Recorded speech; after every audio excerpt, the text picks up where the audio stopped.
Bonjour, je suis au CCDP Home Studio avec le chercheur postdoctoral Mathieu Bollet. Merci de nous avoir rejoints aujourd'hui. Donc, je vais commencer avec la première question. Sur quel thème porte ta recherche de manière générale? Alors, merci et bonjour. Donc de façon très générale, avec une formation d'anthropologue et de sociologue et une spécialisation d'abord en anthropologie des techniques, je m'intéresse notamment à la question de la production des savoirs, des usages, des circulations et appropriations sociales des objets et des dispositifs techniques, et c'est ce qui généralement traverse ma recherche.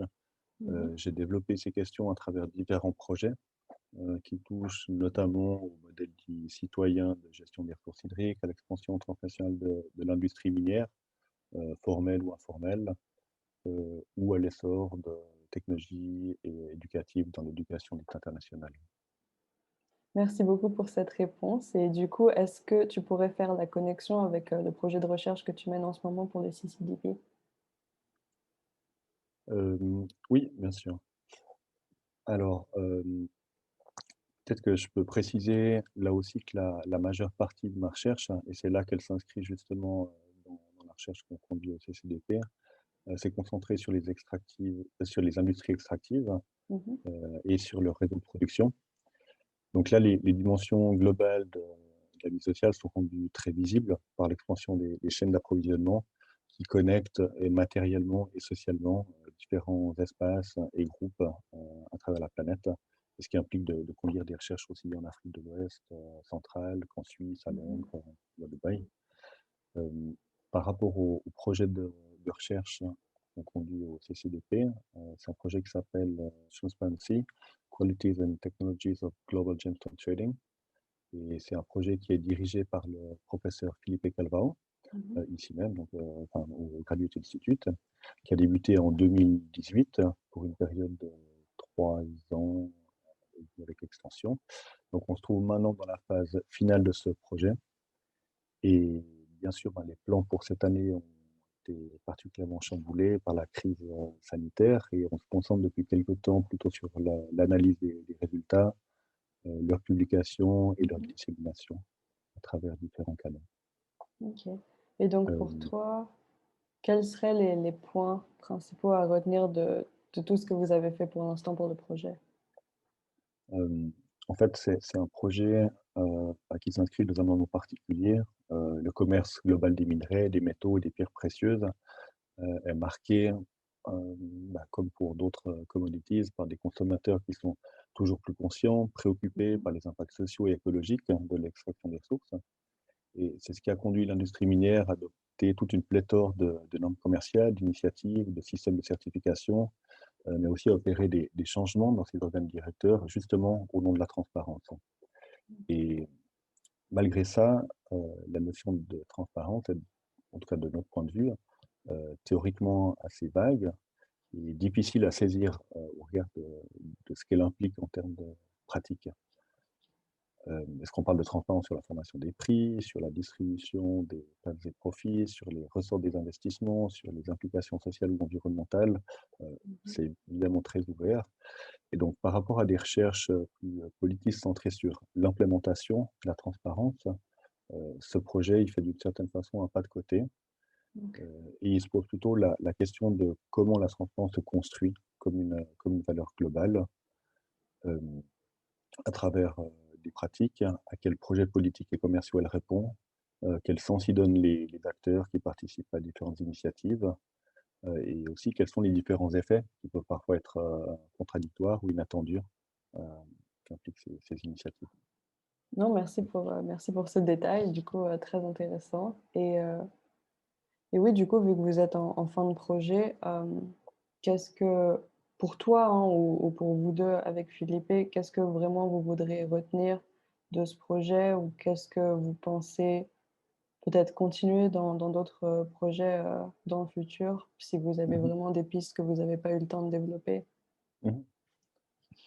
Alors, euh, alors évidemment, c'est en cours parce qu'on est en plein temps, on Ouais. est en plein dans l'analyse.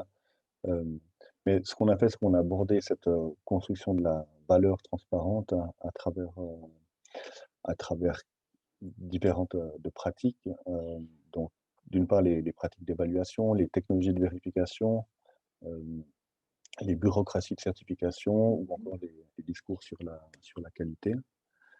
Et ce qu'on peut retenir, même si, comme je le disais, c'est en cours, Oui, c'est que la transparence est envisagée en général comme une valeur à construire de manière relativement ouverte, hein, oui, pas tant comme un impératif à appliquer, ce qui signifie pratiquement qu'on parle de transparence plutôt, voire uniquement sous l'angle de mesures volontaires et pas à travers des normes contraignantes.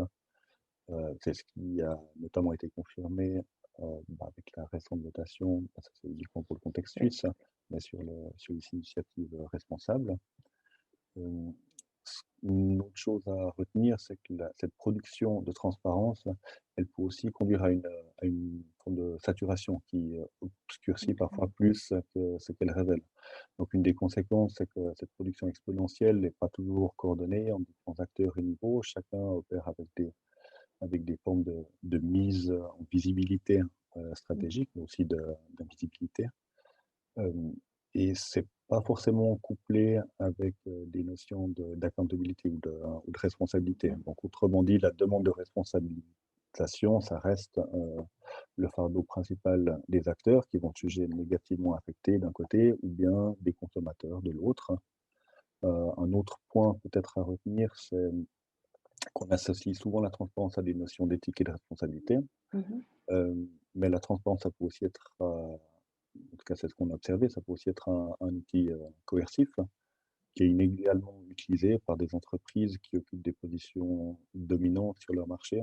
Donc il faut aussi être assez attentif à voir qui définit les normes et l'inégalité des ressources pour Mhm. les appliquer. Donc, on pense par exemple, pour être plus concret, à des petites entreprises dans le commerce des pierres, par opposition à des géants du commerce. Leurs pratiques, elles ne seront pas forcément moins responsables ou éthiques, Oui. mais par contre, elles sont limitées parce qu'elles ont moins de capacité à absorber de nouvelles couches bureaucratiques. Donc voilà, ça c'est peut-être un point aussi important. Et puis finalement, euh, dernier point que je pourrais soulever, c'est que la transparence peut parfois, à travers des approches critiques, être vue juste comme un écran de fumée. Euh, et là, on voudrait quand même se positionner en porte-à-faux avec ça. C'est important de regarder ce que fait vraiment cette production de transparence. Donc, elle induit des transformations tout à fait réelles dans les rapports entre les acteurs au sein des réseaux de production. Mais ces effets peuvent parfois être assez éloignés des principes de justice et de responsabilité auxquels on l'associe. Un élément qu'on a pu observer de façon transversale, c'est par exemple, c'est juste un exemple, mais c'est l'incorporation croissante du secteur artisanal, Ok. notamment au nom de la transparence, sans pour autant que sa formalisation ou la traçabilité de la production soit couplée à des mesures Ok. de protection du travail au sens large.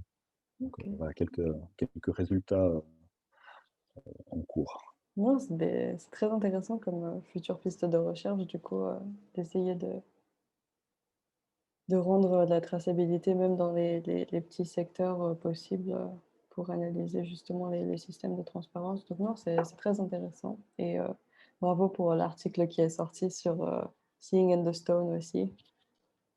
Ok, Donc merci. voilà, non, non, non, parce que du coup, on l'a promu. Donc ouais. Et du coup, bah, merci encore pour nous avoir rejoints aujourd'hui.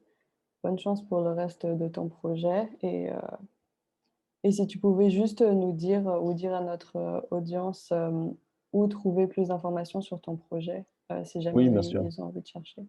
Alors, oui, vous pouvez alors consulter notre site internet, Mmh.